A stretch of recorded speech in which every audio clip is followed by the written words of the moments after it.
Morning, everybody. Troy from the Do-It-Yourself World, the Off-Grid Project. There is no power, no solar power today.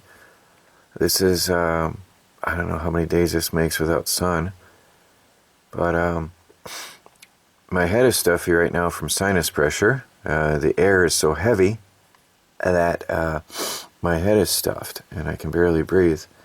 Well, that's just something that I've had since birth, growing up in the farmlands. A lot of you hear me making funny breathing noises when I work, and that is part of that. So if you hear it, I don't know if you hear it or not in the video, but I'm not actually sick. I'm just sort of like this pressure. You can see the heaviness in the air. It's thick. It's heavy. So anyway, there's no power, and I did not use the generator yesterday, as I said I would. Let's go have a look at the batteries status. Okay, I haven't turned on anything, and the voltage is 12.0. I did use the computer a bit last night, but I didn't even do much video or comments or anything yesterday. I was very sparing. Just some LED lights and the fan that runs continuously on the composting toilet, and then of course the two solar charge controllers. So I'm going to have to fire up the generator today if the sun doesn't break through. And that is normal. There's not an off-grid home in the world that I know of that doesn't have some kind of backup power. After 3-4 days of no sunlight and no power coming in, you have to supplement. You can see there's nothing coming in. Zero. So I'm going to have to supplement that power somehow, or risk damaging the batteries. Oop, there's 1 watt. There's a watt coming in.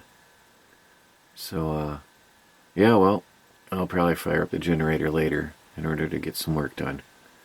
Like I said, if the sun doesn't break through. I'll keep an eye on it and see how it looks, but might have to. Hi, everybody. Should say good afternoon. It's 4 o'clock in the afternoon, and this is how it's looked all day. No power. And I'll be honest with you, the heavy air pressure put me down like a sick dog. I'm not sick. I just, I lose my equilibrium. And it's sinus pressure. Some of you guys might know what that is. My family sure know what I'm talking about. When you get sinus pressure, the air pressure in your head doesn't equalize, and it puts you down. So beyond doing my chores today, I've not done anything. You can see the heaviness of the air. You can see how heavy it is, and it put me down and out.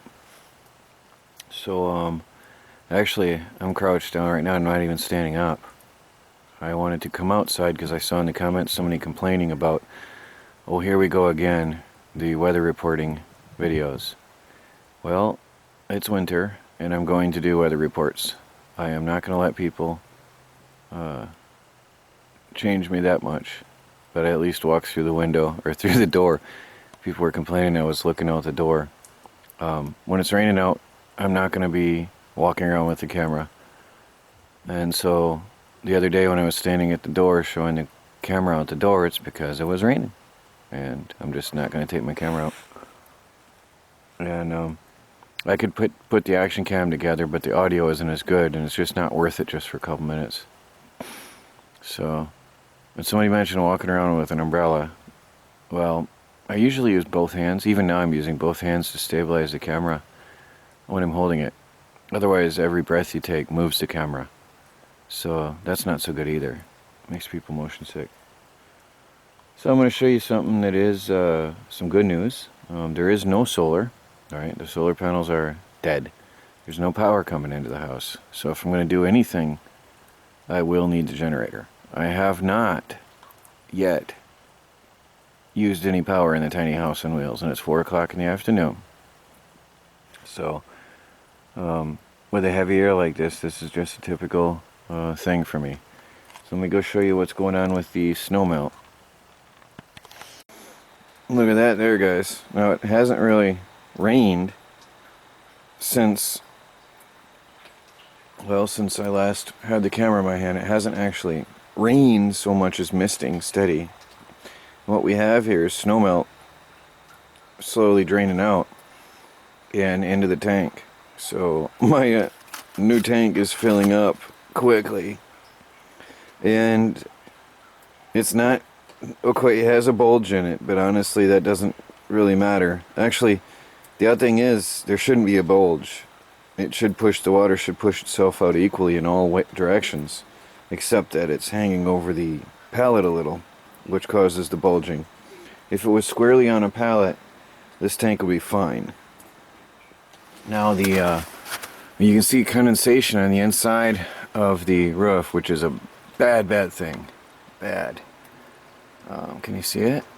I don't know if the camera is focusing because I can't see clearly. My own eyes are blurry at this range on the camera. Oh, it's full. Okay, so it's still full. It's right to here with snow and ice. So what's happened is it's been sliding off the roof and filling that up.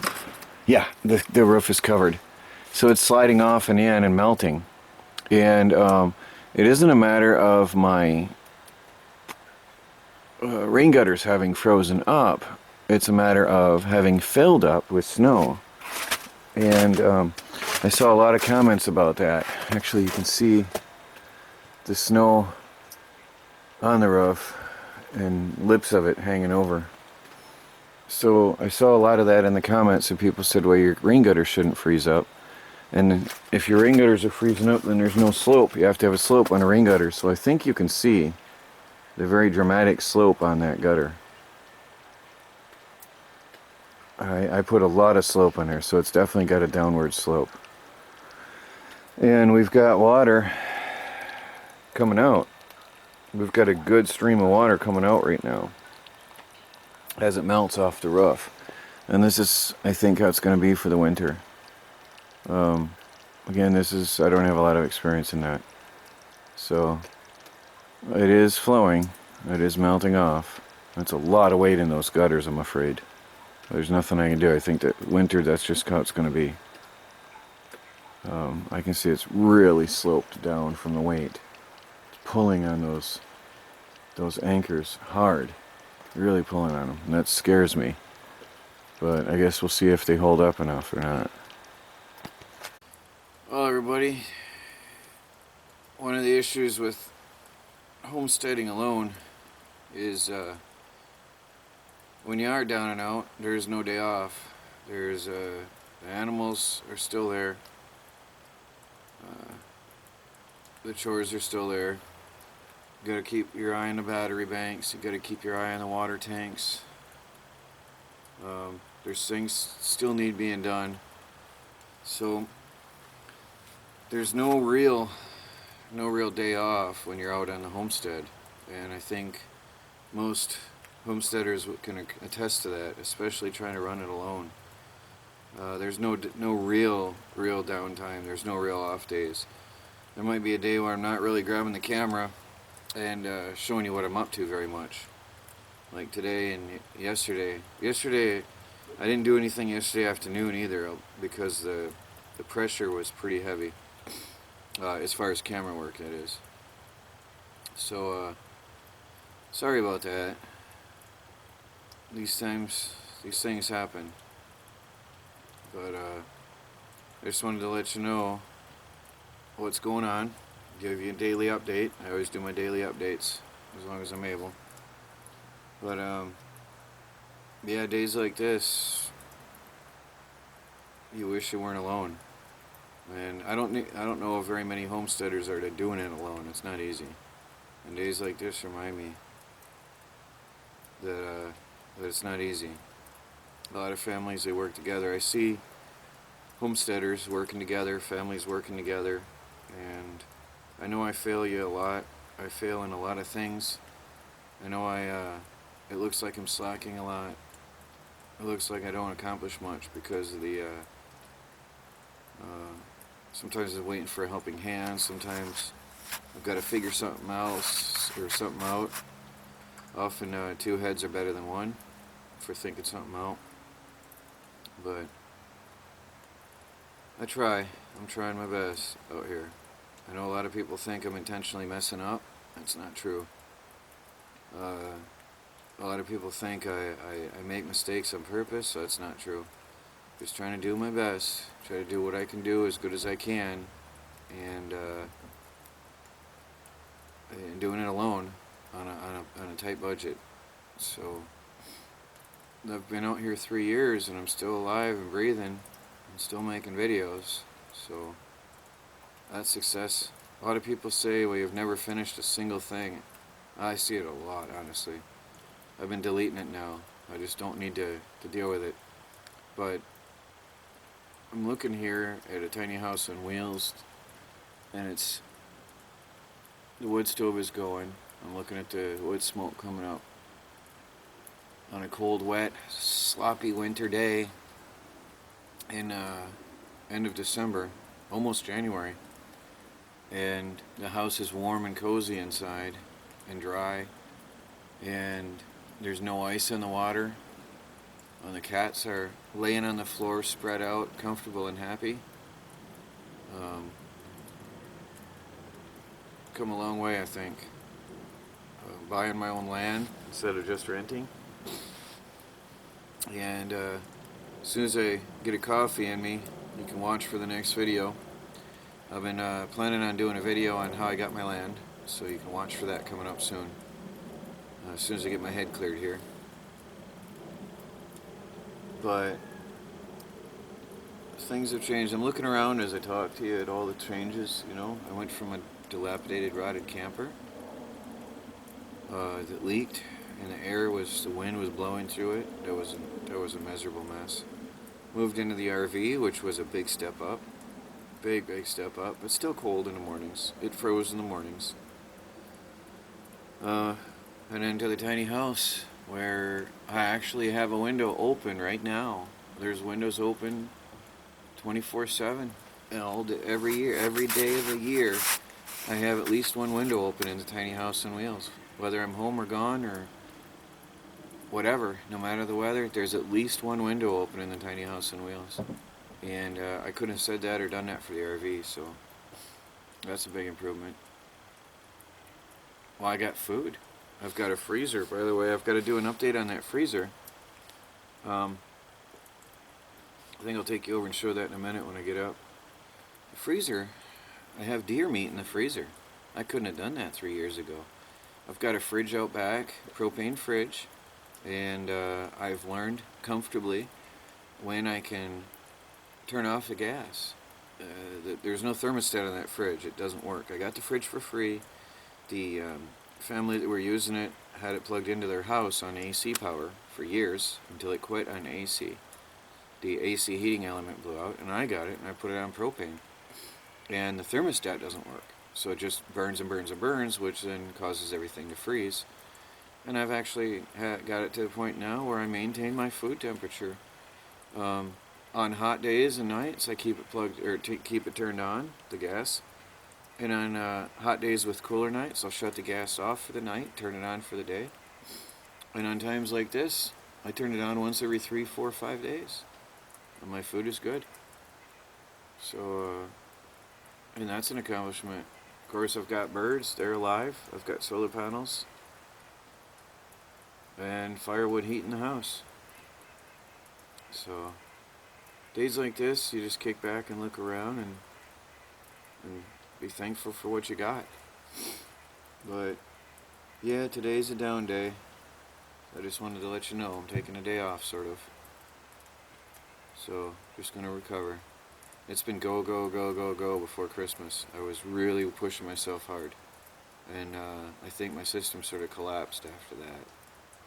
So anyway, let's go show you the freezer, because I keep forgetting to show you that, and we'll get this video uploaded for you. Alright, there's my freezer. There's mostly powered by solar power. It's very humid in here right now, so the moisture is just rolling off of it. You can see the top. Maybe you can see it. I don't know if you can or not.